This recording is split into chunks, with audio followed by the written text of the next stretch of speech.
प्रद्युम्न जी, एक चर्चा आम हो गई है 8 तारीख के बाद जी कि जो आने वाला समय है वो कांग्रेस पार्टी का और भी अंधकार में है जी।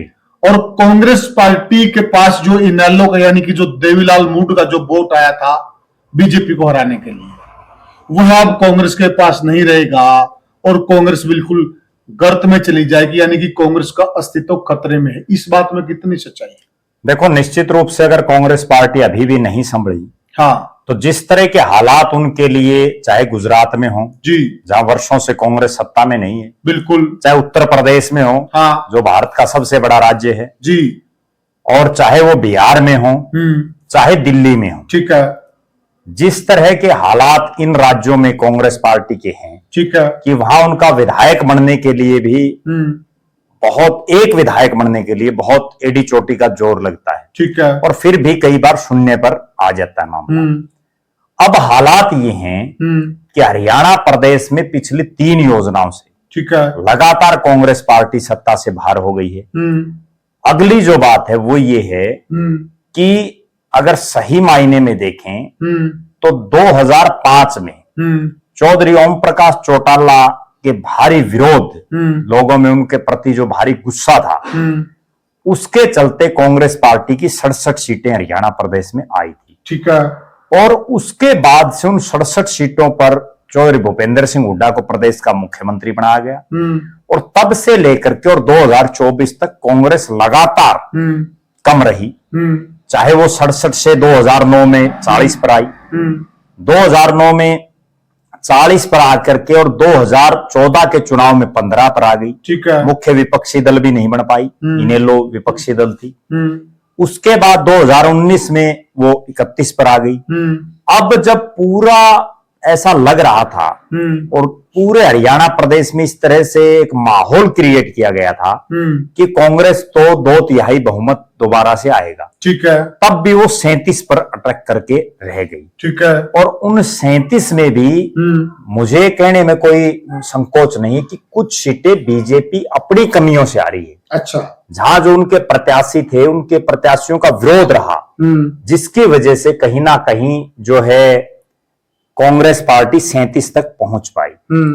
अब हालात ये हैं कि अगर कांग्रेस पार्टी नहीं सुधरी, आप देख लेना, जो पिछले 2 साल में भारतीय जनता पार्टी से लेकर के और बहुत से नेता कांग्रेस में शामिल हुए, अब वो एक बार फिर से सोचने पर मजबूर हो जाएंगे कि आपको विपक्ष में ही रहना है, ठीक है, या आपको सत्ता के साथ आना है, ठीक है। और अगली बड़ी बात यह है कि इतने बड़े मोमेंटम के बावजूद एक बहुत बड़ा किसान आंदोलन देश में हुआ, और हरियाणा चूंकि कृषि प्रधान राज्य है, बिल्कुल, और यहाँ का जो किसान वर्ग है, विशेषकर जो किसान आंदोलन था, उसमें हरियाणा और पंजाब 2 ही स्टेट के किसान सबसे ज्यादा संख्या में थे, बिल्कुल, और पूरे हरियाणा प्रदेश में छोटे से लेकर के और बड़े गांव तक वो किसान आंदोलन चला।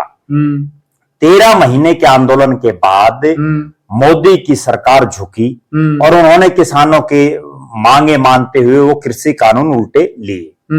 तब से देश और प्रदेश में और विशेषकर जो किसान बेल्ट है उसमें इस तरह की एक हालात बन गई थी कि अब बीजेपी से लोग पिंड छुटवाना चाहते हैं, विशेषकर किसान वर्ग, ठीक है, और उन लोगों ने इस तरह से बम्पर वोटिंग करने का एक तरह से प्रयास भी किया कि कांग्रेस आ जाए और बीजेपी चली जाए।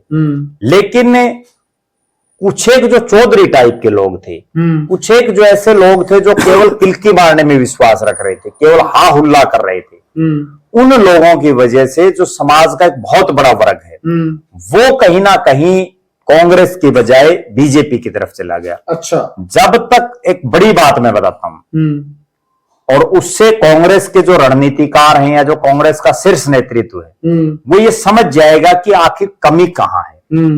कमी ये है कि सन 2000 से पहले चौधरी भजनलाल कांग्रेस का एक चेहरा थे और दूसरी तरफ चौधरी देवीलाल एक चेहरा थे।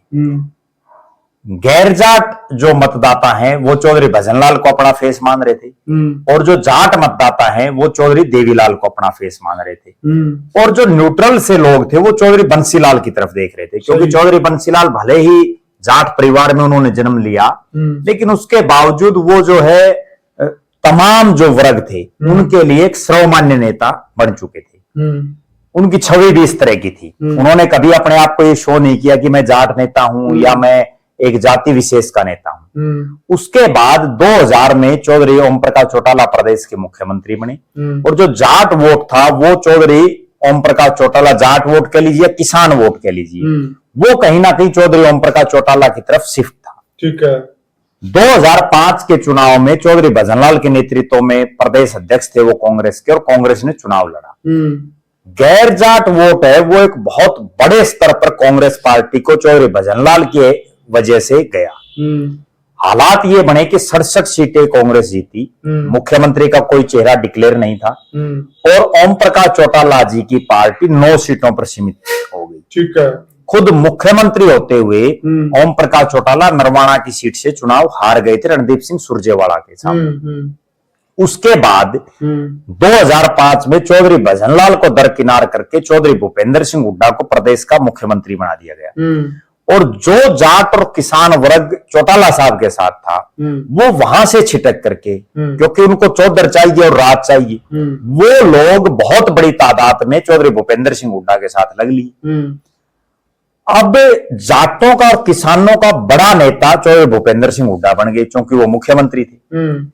और गैर जाट जो था उसको कहीं ना कहीं कोई जगह मिल नहीं रही थी कि वो कहां, क्योंकि चौधरी भजनलाल राजनीतिक रूप से हाशिए पर थे। तब एक प्रयास किया कुलदीप बिश्नोई ने। कुलदीप बिश्नोई ने हरियाणा जनहित कांग्रेस बनाई और बहुत बड़ी तादाद में गैर जाट लोग उनके साथ लगे। उसका मामला यह हुआ कि उनकी 6 सीटें आई और हरियाणा प्रदेश के इतिहास की उन्होंने रोहतक में 2 दिसंबर 2007 को बहुत बड़ी रैली की। हालांकि उस रैली में कुलदीप बिश्नोई एक राजनीतिक भूल कर गए, और अगर वो उस दिन इस्तीफा दे देते अपनी सांसदी से, वो भिवानी से सांसद थे, 2 मुख्यमंत्री जो लोग रह चुके उनके बेटों को उन्होंने हरा था, चौधरी सुरेंद्र सिंह और अजय सिंह चौटाला, जिनके पिताजी सिटिंग सीएम थे। लेकिन वो उतना जो है हौसला नहीं रख पाए और एक राजनीतिक भूल की वजह से हजका, जिसका बहुत बड़ा ग्राफ उठना था, वो ग्राफ उनका 6 सीटों पर आ गया। उसके बाद चौधरी भूपेंद्र सिंह हुड्डा ने जोड़ तोड़ करके हजका को तोड़ करके और दोबारा से सत्ता प्राप्त कर ली। 2009 में भी जो किसान और जाट वर्ग था वो बड़े स्तर पर जो है भूपेंद्र सिंह हुड्डा के साथ ही रहा। उसी दौरान एक ऐसे हालात बने प्रदेश में कि 2013 की जनवरी में चौधरी ओम प्रकाश चौटाला और अजय सिंह चौटाला को जेल हो गई। ठीक है। और उस जेल के बाद हरियाणा प्रदेश में इनेलो चूंकि एक विपक्ष की बड़ी पार्टी थी, क्षेत्रीय पार्टी थी और सक्षम पार्टी थी, वो पार्टी धीरे धीरे कमजोर होती गई। जब 2 बड़े नेता पार्टी के जेल में चले जाएं तो निश्चित रूप से पार्टी पर एक डेंट लग जाता है। उसके बाद हालात ये बनी कि केंद्र में नरेंद्र मोदी जी देश के प्रधानमंत्री बन गए 2014 में। तब तक हरियाणा में बीजेपी का कोई बहुत लंबा चौड़ा वजूद नहीं था। लेकिन बीजेपी ने एक रग ये पकड़ी कि एक तरफ चौधरी भूपेंद्र सिंह हुड्डा जाटों के बड़े नेता हैं, किसानों के बड़े नेता हैं, और दूसरी तरफ अभय सिंह चौटाला भी जो है किसान और जो जाट वर्ग है उसके एक बड़े नेता है। तो कहीं ना कहीं अगर राजनीति चमकानी है तो जो चौधरी भजनलाल के साथ जो वोट बैंक था, जो गैर जाट का वोट था, आप इस तरह की पॉलिटिक्स करो कि गैर जाट आपके साथ लग जाए। और उन्होंने उसी तरह की राजनीति करते हुए हरियाणा प्रदेश में मनोहर लाल जी को प्रदेश का मुख्यमंत्री बना दिया गया, जो पहले पंजाबी हरियाणा प्रदेश के मुख्यमंत्री बने। और तब से जो वोटर चौधरी भजनलाल के साथ था वो वोटर बीजेपी की तरफ चला गया, यानी जो गैर जाट मतदाता वो कहीं ना कहीं बीजेपी की तरफ शिफ्ट हो गया। उसमें चाहे एससी वर्ग हो चाहे बीसी वर्ग हो। एससी और बीसी वर्ग बहुत लंबे समय से कांग्रेस के साथ जुड़ा हुआ था और वो वर्ग अब कांग्रेस को छोड़ करके 2014 से लगातार बीजेपी के साथ लग लिया। वही कारण है कि 2014 में उनकी सरकार आई, 19 में सरकार आई और 24 में फिर आ गई। जब तक कांग्रेस के साथ इन जो किसान जातियां हैं या जो जाट वर्ग है, इसके साथ साथ एससी और जो बीसी वर्ग है उसका एक बड़ा वोट बैंक नहीं आएगा, तब तक कांग्रेस सत्ता में नहीं आ सकती। उसके लिए कांग्रेस का शीर्ष नेतृत्व ना कोई प्रयास कर रहा और जब तक वो इस तरह के प्रयास नहीं करेंगे तब तक मुझे नहीं लगता कि हरियाणा प्रदेश में कांग्रेस जो आज वेंटिलेटर पर आ चुकी है वो कहीं ना कहीं जो है उभरेगी। इंद्रपाल जी, अब मूल सवाल पे आ जाते हैं। अब कितनी संभावनाएं आपको लग रही है कि जो हुडा, जो जाटों और किसानों के बड़े नेता हैं, अब उनका सूर्य धीरे धीरे अस्त हो रहा है और अब धीरे धीरे जो देवीलाल परिवार कह लीजिए, इनेलो जसपा दो क्योंकि अलग धड़े हो गए हैं, मैं पूरा देवीलाल परिवार की बात कर रहा हूं, अब धीरे धीरे देवीलाल परिवार का उदय होगा। देखिए कुलदीप भाई, जिस प्रकार के चुनाव परिणाम आए हैं, हाँ, उसके बाद अगले 5-4 दिन जो महीने हैं उनमें समीक्षा होगी, क्या होना चाहिए क्या नहीं होना चाहिए। कांग्रेस की जो पीछे की रणनीति रही है, कांग्रेस जब भी सत्ता में आई है कांग्रेस की एक मुख्य रणनीति रहती थी, आजकल एक प्रकार के एरिया बन गए हरियाणा में, तो उस एरिया में जो मुख्य लीडर होता था कांग्रेस उस कम से कम 3 या 4 नेताओं को मुख्यमंत्री के तौर पर पेश करती थी। पहली बार ऐसा हुआ है कि कांग्रेस ने एक प्रकार से पूरी तरह से भूपेंद्र सिंह हुड्डा को कमान सौंप दी।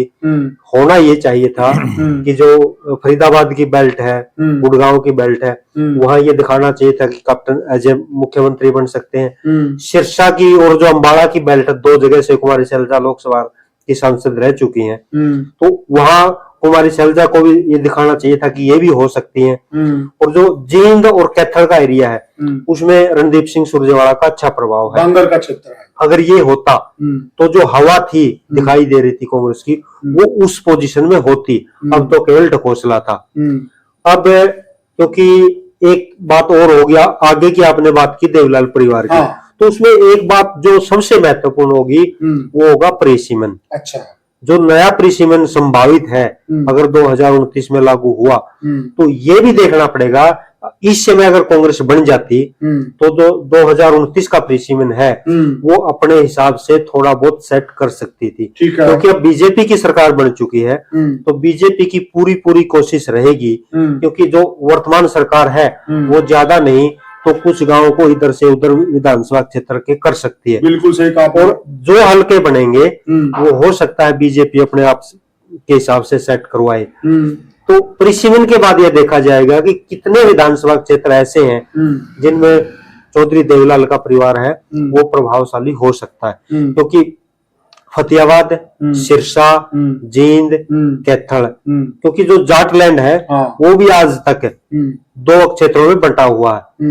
एक तरफ बागड़ी बेल्ट, ये कह सकते हैं बागड़ बेल्ट है, बांगर बेल्ट, और एक उड्डा की बेल्ट भी है, देशवाल। जो चौधरी देवीलाल जी होते थे, जो पुराने समीक्षक वो बताते हैं, उनका ज्यादा प्रभाव सिरसा फतेहाबाद से ज्यादा प्रभाव देश वाली बेल्ट में, रोहतक बेल्ट में था, रोहतक सोनीपत में था देश वाली बेल्ट। और चौधरी देवीलाल ने अपनी जिंदगी की जो सबसे बड़ी गलती की, वो एक बार 3 जगह से सांसद खड़े हुए थे, 2 में वो जीत गए थे, सीकर से और रोहतक से, और शायद फिरोजपुर से वो आ रहे थे, पंजाब से। तो उन्होंने चाहिए तो ये था कि रोहतक की सीट रख के वो देश के डिप्टी प्राइम मिनिस्टर बने थे, सीकर से त्याग पत्र दे देते, लेकिन उन्होंने रोहतक से त्याग पत्र देके सीकर की सीट रखी। उसके बाद चौधरी भूपेंद्र सिंह हुड्डा है वो सक्रिय, मतलब उनका होना शुरू हुआ था। उससे पहले चौधरी भूपेंद्र सिंह हुड्डा जो जिला जी शायद 3-4 चुनाव हार गए थे, और उसके बाद उन्होंने चौधरी देवीलाल को लगातार 3 चुनाव हराए, उसके बाद हराए। तो इससे पहले देवीलाल का प्रभाव 96 का और 98 का, इससे पहले देवीलाल का प्रभाव सिरसा फतेहाबाद की बजाय रोहतक में ज्यादा था। अब जो हालात बन गए हैं इसमें भूपेंद्र सिंह हुड्डा परिवार को जाटों का लीडर बनने के लिए, और जो उनकी खुद की बेल्ट है रोहतक, सोनीपत, झज्जर, ये गिनी जाती है, लेकिन इस चुनाव में सोनीपत लूज कर गए। तो हुड्डा का जो मेन संघर्ष होगा वो फिलहाल आपके एरिया में होगा। और जो 2029 के चुनाव हैं उसमें अगर ये हवा बन गई कि बीजेपी को सत्ता से बाहर देवीलाल परिवार कर सकता है, तो हुड्डा परिवार वहां और भी कमजोर हो सकता है। तो उस समय के क्या राजनीतिक हालात होंगे, अब समय की बात है कि ये भी हो सकता है कि हुड्डा परिवार दोबारा से सेट हो जाए, लेकिन ज्यादा चांस ये है अगर देवीलाल परिवार एक हो गया तो उसके अप होने की ज्यादा संभावनाएं दिखाई दे रही है। देवीलाल, आपको क्या लगता है मैं इन्हीं की बात को एक बार जोड़ देता हूँ। चौधरी देवीलाल और चौधरी भूपेंद्र सिंह हुड्डा के परिवार में जो सबसे बड़ा अंतर है वो ये है कि चौधरी देवीलाल का परिवार वास्तव में फाइटर है। अच्छा, वो कहीं भी हरियाणा प्रदेश के किसी भी कोने में जाकर के चुनाव लड़ने में सक्षम है और वो जीते भी हैं। ना केवल हरियाणा बल्कि वो दूसरे राज्यों में भी चुनाव लड़ करके जीते हैं। जबकि चौधरी भूपेंद्र सिंह हुड्डा का परिवार अपने रोहतक को छोड़ करके, जब उन्होंने सोनीपत से चुनाव लड़ा चौधरी भूपेंद्र सिंह हुड्डा ने, तो भी वो हार गए और इस बार उनकी हिम्मत तक नहीं हुई कि रोहतक से बाहर कहीं जाकर के वो चुनाव लड़े। तो जो एक बात और है इसमें जी, 2019 का जो चुनाव था जी, उसमें एक चर्चा चली थी कि दीपेंद्र हुड्डा नारनौंद विधानसभा क्षेत्र से चुनाव लड़ सकते हैं। अगर उन्होंने वो हिम्मत की होती, हो सकता है कि सरकार 19 में भी कांग्रेस की आ सकती।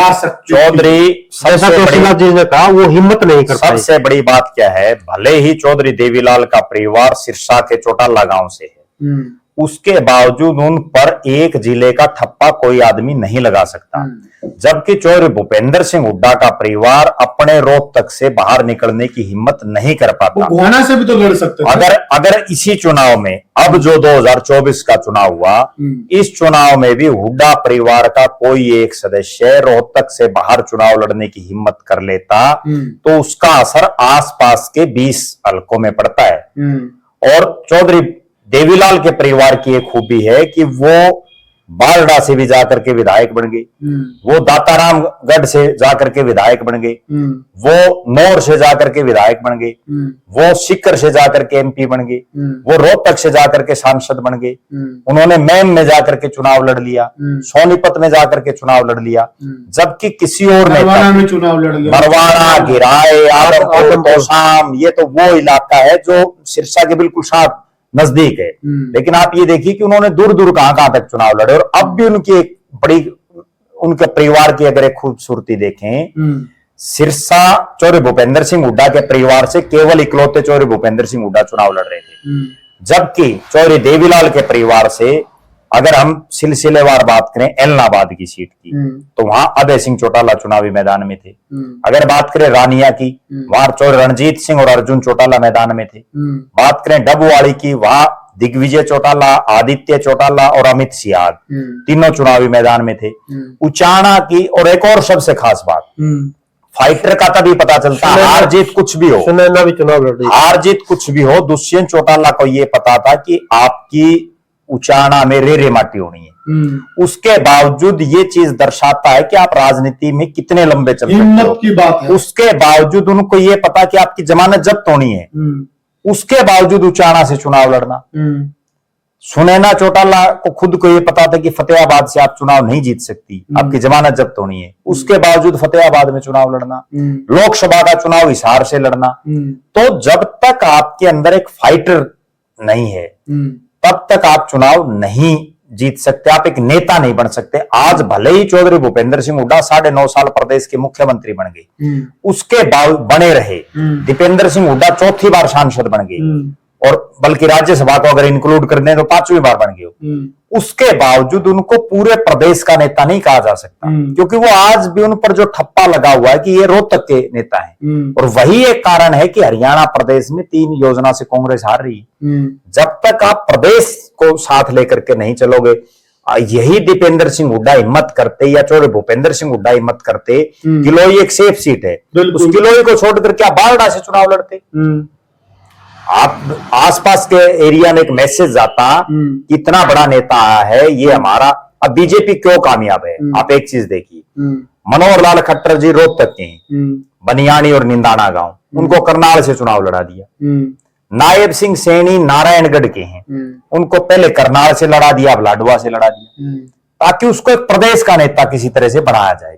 जब तक वो ये नहीं करेंगे तब तक बात नहीं बनेगी। और अब भी मेरा एक सुझाव है, हालांकि चौधरी भूपेंद्र सिंह हुड्डा राजनीतिक समझ उनकी बहुत बड़ी है और बहुत बड़ा एक्सपीरियंस है, उनको बड़ा दिल दिखाते हुए अगर 2029 में कांग्रेस को वापसी करनी है तो उनको तुरंत प्रभाव से सक्रिय राजनीति से संन्यास लेकर के और दीपेंद्र सिंह हुड्डा को आगे करके और जो नए लोग हैं उनको मौका देना चाहिए। नेता प्रतिपक्ष जो 5 साल वो रहे हैं, उस नेता प्रतिपक्ष के पद को छोड़ करके और किसी नए युवा को वो मौका दें। इसमें प्रद्युम्न भाई दोनों से आपसे मेरा सवाल है। देखिए, एक इनेलो या उसका लोकदल का जो वोट है उसको बाजना वोट बोलते जी, और वो वास्तव में फाइटर वोटर भी है जी, वो बहुत मजबूत है जी, और बूथ पे खड़ा होकर बहुत अच्छे से वो लड़ाई भी लड़ता है जी, और कहीं न कहीं वो आपका खुद का वोट तो डालता है, दूसरों के वोट को भी वो डलवाता और प्रभावित करता है। जी, बहुत मजबूत वोटर है ये लोकदल का जो वोट जी, यह वोटर बीजेपी को हराने के लिए कांग्रेस के पास गया था जी, और अब वो निराश है। उससे जो बातें हो रही लगातार, वो ये कह रहा कि हम लोग तो एक मकसद के तहत गए थे, वो मकसद हमारा पूरा नहीं हुआ। तो आप क्या मान के चलते कि यह वोटर दोबारा से लोकदल के पास आएगा? देखो, मेरा ऐसा मानना है कि चौधरी ओम प्रकाश चौटाला हूं, अभय सिंह चौटाला हूं या अजय सिंह चौटाला हूं, हाँ। उनकी जो भाषण देने की शैली है वो अपने कार्यकर्ताओं में एक एनर्जी बूस्ट करते हैं। ठीक कहा। और मुझे बड़ी याद है ये सारी चीजें, आज से 20-25 साल पहले भी चौधरी ओम प्रकाश चौटाला ये बोलते थे अपनी जनसभाओं में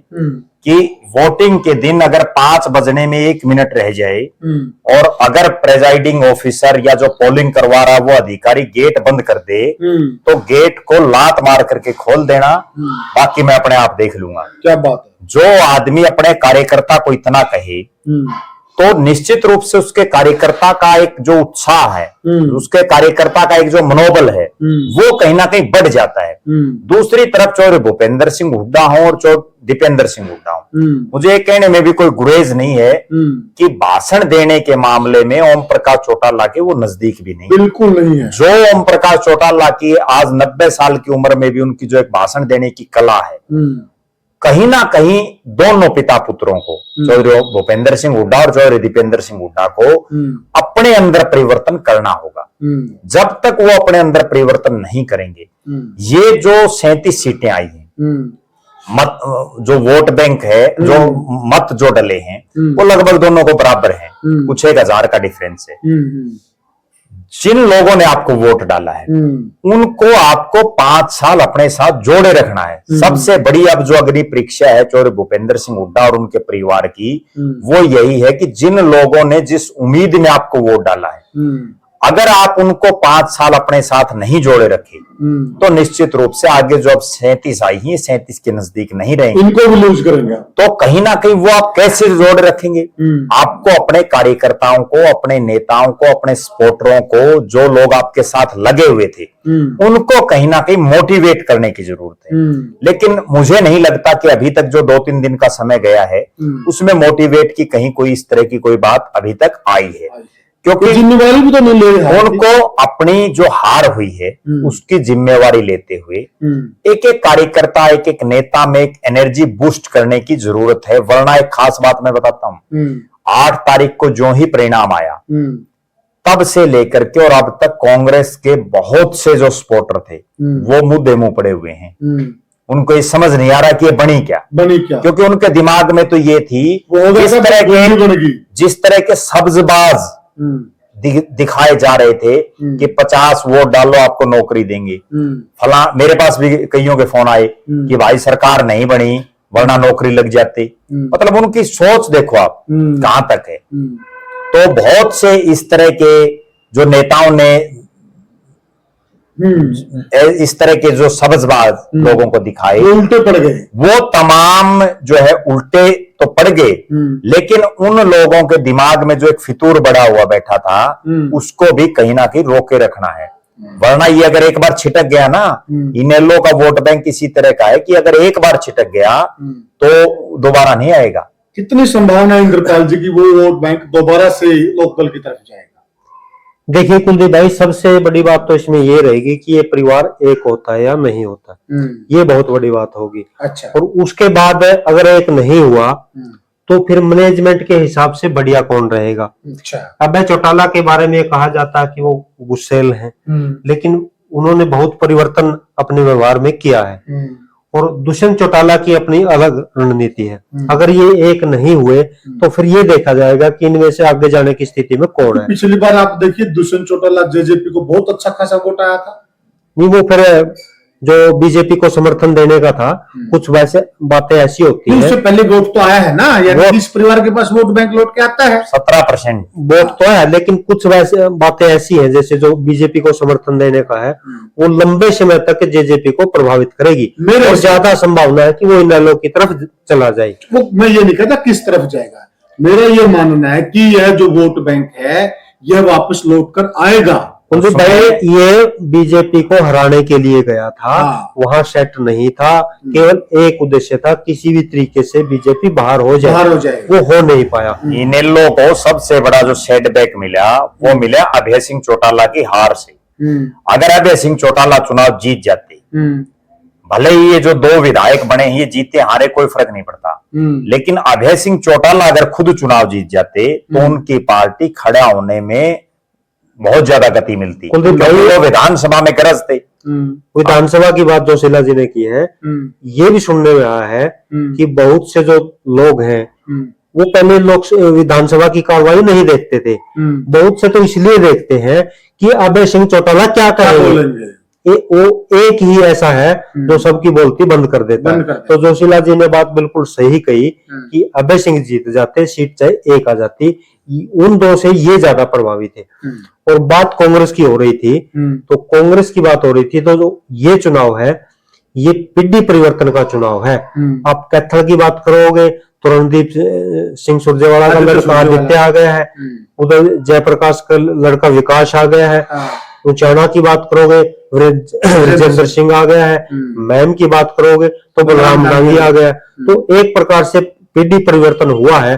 तो इसमें ये देखना है कि इनमें दीपेंद्र सिंह हुड्डा अपना प्रभाव जमा पाते हैं या फिर ऐसे ही खींचतान आगे भी चलती रहेगी। तो साथियों, यह हमने चर्चा की कि जो लोकदल मूड का वोट बैंक है, क्या वो दोबारा से लोकदल के पास चला जाएगा और दोबारा से वो पार्टियां मजबूत हो जाएंगी और कांग्रेस का जो सूर्य धीरे धीरे अस्त हो रहा वो बिल्कुल गर्त में चला जाएगा। आप क्या सोचते हैं, आपकी क्या राय है, हमें कमेंट सेक्शन के जरिए जरूर बताइएगा। और साथियों, आपसे निवेदन और प्यार हमेशा आपका मिलता रहता है, और ज्यादा हम आपके प्यार की उम्मीद करते हैं। वीडियो को ज्यादा से ज्यादा शेयर कीजिए और चैनल को सब्सक्राइब कीजिए। तो साथियों, राम राम, धन्यवाद।